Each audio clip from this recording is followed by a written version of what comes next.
Hurmatlı çakılgan meymanlar. Hem түшүнүктүү. Карантинде эртең кабыл аласыңар, ошого жараша болот деп атпайсыңарбы? Бирок өзгөчө абал эмес, өзгөчө кырдаал кылсак кандай болот?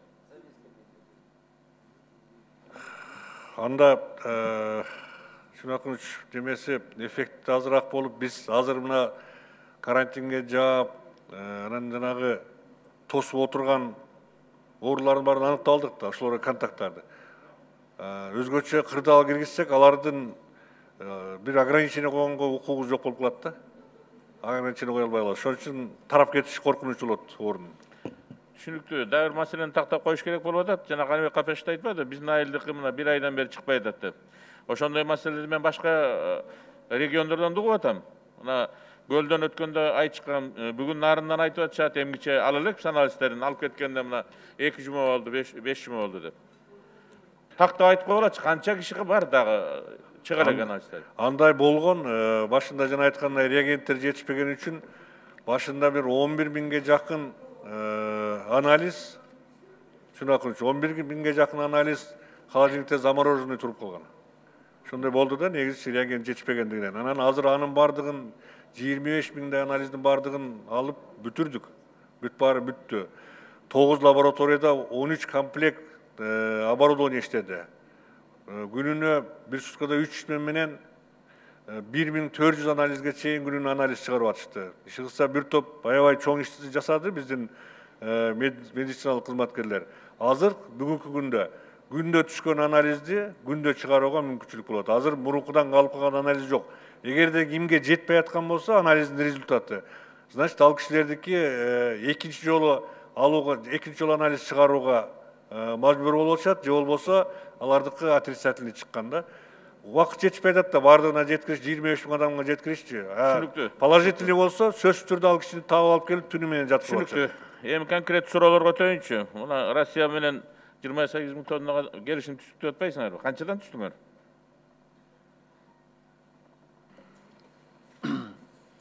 Чынакылынча ал жерде түзүлгөн контракт, матризер түзүлгөн контрактлар 4-5 контракт бар.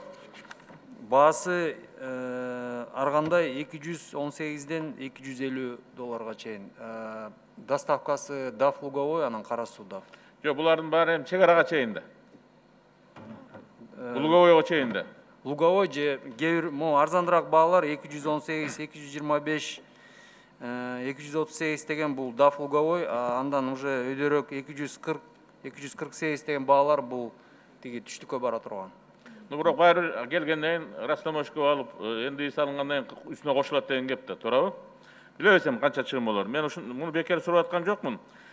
Өткөн жума деле биз, өткөн жума 2 жума мурда ушул жерден бир мыйзам кабыл алып бердик эле, өзгөчө кырдаал учурунда пайдаланасыңар деп өкмөт. Ошону пайдаланып силер бир токтом чыгардыңар. Карасак, мына макарондун БНКЦсын 90 сом деп атасыңар, ундукун 20 сом деп атасыңар да.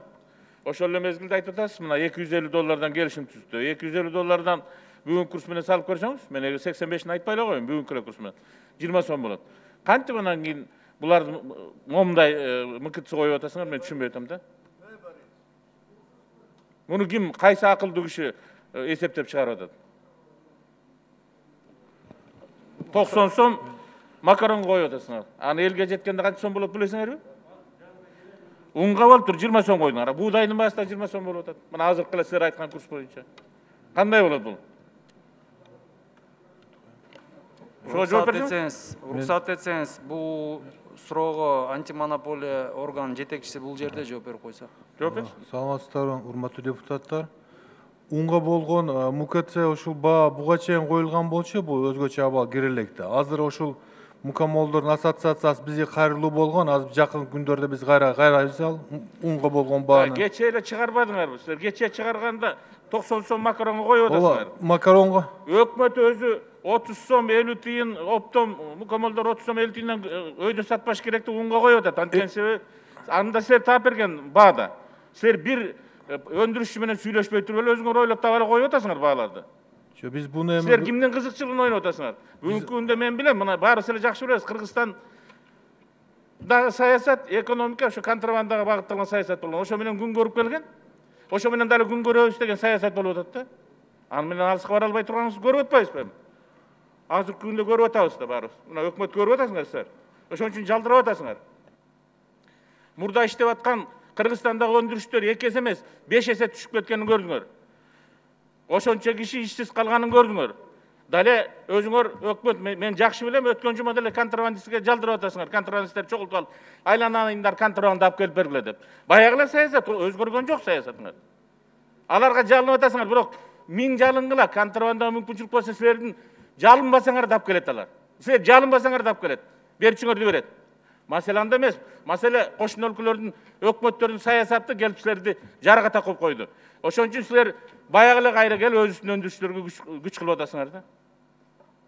А бул чыгарган бааңарды көрүп отуруп мен таң калып атам. Кайсы акылдуу киши ушундай нерселерди кылып атат деп. Элди ойлогон киши 90 сом кылабы макаронго? МКЦны.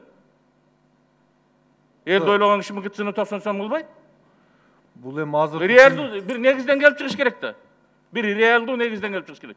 Кайдан алып атасыңар баанын баарын? Асмандан алып атасыңарбы? Кыргызстандын өкмөтү, Кыргызстандын эл үчүн кызыкчылык иштеген жок бүгүнкү күндө. Ам бир неме болсо мактанасыңар, биз контрабанданы токтотуп койдук деп. Жалынып атасыңар, контороңорго чакырып алып, алып келгиле контрабандан деп. Бирдемеси элди багып атабыз деп. Элди ушинтип 25 жыл багабыз деп, аңга таккандыңар экономиканы.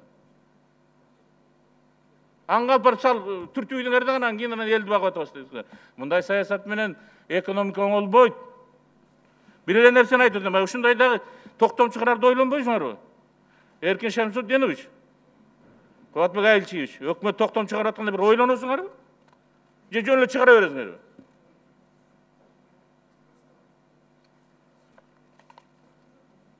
Мен билбесем бир жөн. Чакырып алып контрабандисттерге айтасыңар, контрабанданы алып келгиле деп. Алар аны стрелеп келет силер сурабасаңар деле. Бирок казактын өкмөтү бербей өткөрбөй аткан үчүн айла жагаларда отурат.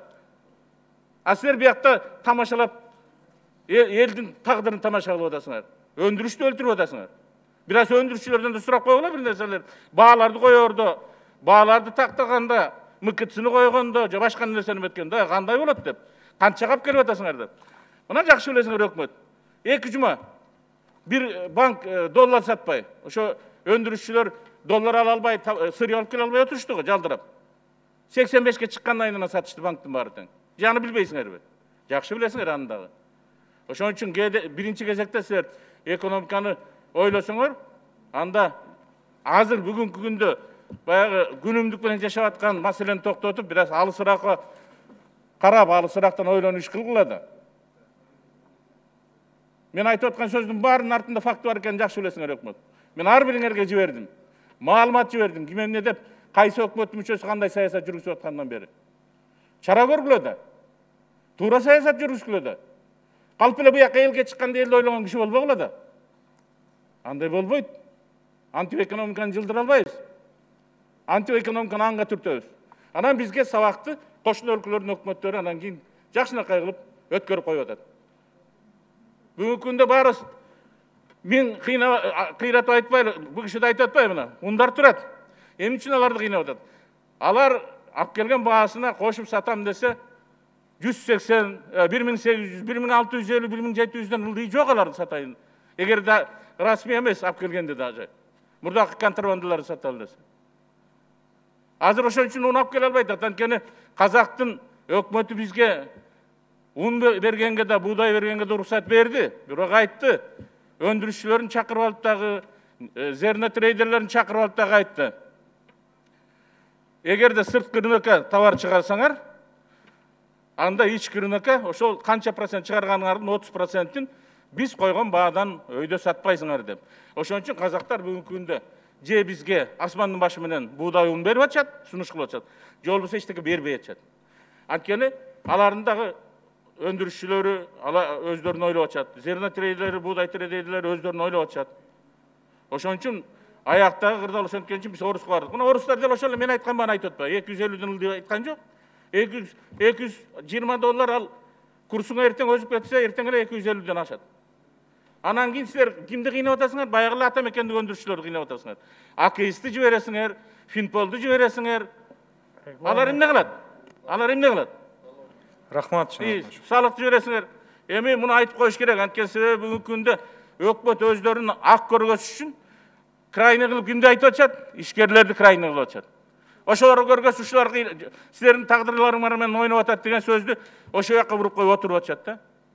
Алардын тагдыры менен өкмөттүн саясат ойноп келатат ушуга чейин. Ошон үчүн ушундай күнгө кептелип атабыз. Мынакей мен бар цифраларды карап көрдүм. Биз күнүмдүк оокаттан башканы ойлобойт экенбиз. Бүгүнкүнү жеп эле, а контрабандисттер тең бойло ошону ойлойт. Бүгүн эле алып, анткени мыйзам алардыкы. Бүгүн алып келиш керек, таратып иш керек, чөнтөгүнө салчысын салыш керек, андан кийин алып пайдасын алып отуруп калыш керек. Ошону менен күрөшсө, ошондо бир нерселер чыкмак. Рахмат. Жооп бересиздерби, Кубатбек Алишевич? Урматтуу Чынакулович, мүмкүн сиздин айткан сөзүңүздө дагы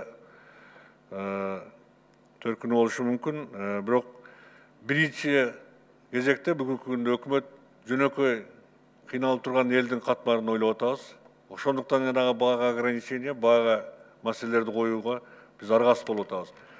Андан сырткары сиз айткан өндүрүүчүлөрдү, сиз айтып аткан отраслды кармаш үчүн канчалык критика болгонуна карабастан өкмөт 800 миллионго чейин акча каражатын бүгүнкү күндө сиздерге колдоо иретинде берип атабыз. Андан сырткары жанагы айтылган Россиядан бүгүнкү күндө Кыргызстанга буудай алып келүү боюнча 100 миң тоннага бүгүнкү күндө биздин сүйлөшүүбүз бар. Ошонун 28 миң тоннасын алып атабыз. Калганын сиздерге дагы айттык, мукамойщиктерге. Сиздер алыңыздар. Биз ошол сиздерге берели ошо калганын ошол жактан сатып алыңыздар деп билесиз. Мына жана мен баяндамамда айткан 220 миллион сомду un чыгаруучуларга кыска кредит катары кылып бердик. Аны бир топ ошо un чыгаруучулар, анын ичинде майдаларына чейин алгандар болду. Мына айтсам, чоң-чоңун айтпаганда майдалары мына даже жеке ишкерлер сатып алды 10 миллион сом, Тазажан деген ОСО 15 миллион сом, Бегматов деген жеке ишкер 15 миллион сом, Мариям Ош, Мариям Жаллабад, Агун бардыңыздар колдон келишинче жардам берүүгө аракет кылып атабыз. Шарт бүгүнкү күнгө баарыбыз туура түшүнө тургандай ушул акыбалга алып келип атат. Элди өзүңүз билесиз, башында кандай ажиотаж болду. Ундун баасын каяка чыгардык, башка товардын баасын каяка чыгардык. Финполиция только бааны кармаганга барды. А Матрезерв өзүнүн методикасына ылайыктуу бааны аныктап берди. Мунун баарын билем. Мен айтып аткан нерсе башка. Биздин саясат күнүмдүк болбош керек. Биздин саясат алыска багытталган болуш керек дедик. Силер берип аткан кредиттин да тагдырын жакшы билем. Ал кредитти деле алып эмне жулунгандар аз. Майда чүйдө алып аткандар кимдер экенин билбейм. Бирок ал бекер кредит эмес. Ал кредит пайызы менен, туурабы? Пайызы менен алынып атат. Ошол кредитти алгандан кийин мен жаңы эле айтпадым, 2 жума доллар саткан банк жок. Доллар саткан банк жок. Маселе болду. Сырьон алып келебиз десе, бир банк доллар саткан жок. Анан бирок кыйнап атканыңар, силер өндүрүүчүлөр эми кыйнап атасыңар. Буга чейин дагы туура эмес саясат менен кыйнап келгенсиңер. Мен ошону эле түшүндүрүп айтайын дедим. Мен бүгүнкү күндө кырдаал жакшы билем. Мурда орой айтканда 100 киши жардам сураса, 10 миң киши жардам сурап атат. 10 миң киши. Бул эмнени көргөзүп турат? Кыргызстанда чындап эле бүттү. Рахмат. Исхак Айтбаевич, мен бүтүрүп коеюн эми. Уруксат берсеңиз. Эми убакыт добуш менен чечилбеди, ошондук 10 мен мүнөт болуп кетти. Бир нерсени айтып коеюн. Эми 3 мүнөткө 17 мүнөт сүйлөгөн жокмун. Биринчиден, экинчиден мен элди уктум, анча-мынча өзүмө жаңы эле бир аз. 1 мүнөт Убактыңыз бүттү да, чын. 1 мүнөт бүтүрүп коеюн эми. Мен эми үчүн айтып атам, башкаларды билбейм. Мына жаңы эле айтып атпайбы? Жардам сурагандар 10 эсе эмес, 100 эсе көбөйдү. Жекеле баягы күнүмдүк оокат менен күн көргөндөр эмес, көп интеллигенттер жардам сурап атат. Интеллигенттер, айлык алгандар жардам сурай баштады. Биздин жон терибиз жука экендигин ошол көргөзүп атат. Бул жардам жөн эле асмандан түшпөйт да. Анын баары бир нерсеге байланган да. Анан мен муну айтып атканым, силер өндүрүүчүлөргө менен сүйлөшпөй туруп эле силердин тиги антимонополдук комитетиңер оюнан келген бааларды чыгарып атат. МКЦны дагы мен жаңы эле айттым, 90 сомдон силер МКЦны коюп атасыңар. 90 сомдон койсоңор, ал элге канча сомдон жетет деп ойлоп атасыңар. Макаронго мисалы. Сурабайсыңарбы, эсептебейсиңарбы, карабайсыңарбы деген эле нерсени айтып атам. Мен силердин могу цифраларыңар аркылуу жооп берип атам, элдин алдында кичине түшүндүрүп коюп атам да. Кичине бир цифраны коердун алдында тактап койбойсуңарбы ушуну депчи. Эл менен иштешпейсиңерби деп. Өндүрүүчүлөр менен дагы, алып келип саткандар менен дагы иштешсеңер анан ортосу чыгат да. Мен ошону айтып атам силерге. Кабыл алдык, Чынакулович.